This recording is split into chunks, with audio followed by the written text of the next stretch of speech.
Sir, how much for a bowl? 30K, Neng. Seriously? For a meatball? That's such a day-like robbery. Neng, if I could fight the tax, I would. The bill is 30K plus tax, so it's 34K.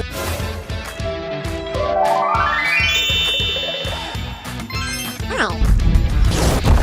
I'm a student. I need stationery, I need gadgets, I need food. Also, I need transportation.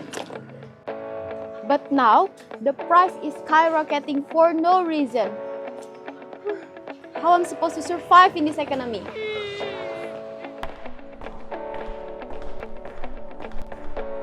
Hey, have you been following about the US tariff and also two pillar lately? Just a little, but it sounds complicated. Can you break it down for me? Of course, US tariffs are essential tax or duty imposed by the US government on imported goods from another country. These charges are typically paid by the companies or individuals importing the product into the United States. On the other hand, two pillars is the policies issued by the OECD or G20 to create a global minimum tax for multinational company. So, the multinational company get a 15% tax from their annual revenue. I see. And how it works technically? Imagine a triangle. At the top level is an individual level, like you and me. This places is a place where economy and their policies works in our wallets and daily choices. Special case in Indonesia, which is this country has at least 20% of middle class population based on Gajah Mada University journal. These populations is a vulnerable actor, which is one kind of unfavorable policies makes these populations becomes down to the lower level. Talking about middle level, we're talking about the local economy. So, do you know that Indonesia's companies, so many of them relies heavily on the exporting goods to the US? Okay, Indonesia's company relies heavily on exporting goods in some of commodities such as machinery and also electrical equipments, footwears, seafoods, or even textiles.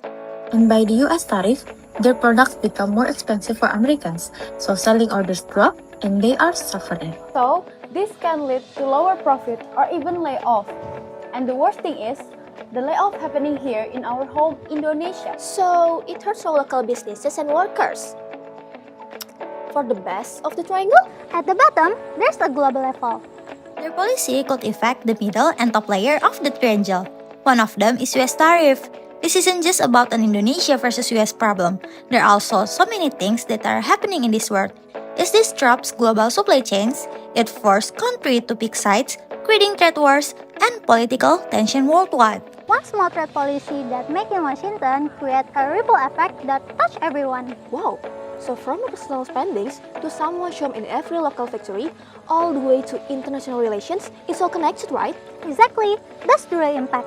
One policy, three interconnected layers. So, how it is affecting Indonesia's tax landscape? Alright, this higher US tariff is pushing these global companies to remove their production to Southeast Asia. Therefore, it is attracting investors to Southeast Asia, right? But in the other hand, when exporting goods becoming more expensive to America, it is becoming less competitive for the goods from Indonesia. Therefore, the 15% by the two pillars make the Indonesians' tax holidays becomes more or less effective. And that's why Indonesian government should recalibrate their incentive tax or the fiscal policies to make strengthen the economic growth of Indonesia. US tariffs aren't just about the trade. They also change how countries, such as Indonesia, operate within the global economy. Instead of taking this as a threat to the people of Indonesia, I think we should take it as a wake-up call, realizing that there's always the opportunities despite all the challenges. If we play our strategy in the right way, we just not survive the world trade shifts, but also stands out. Because in the end, Indonesia isn't here to follow the rule, but we are here to change the game. So, keep your eyes on us and see you on the top!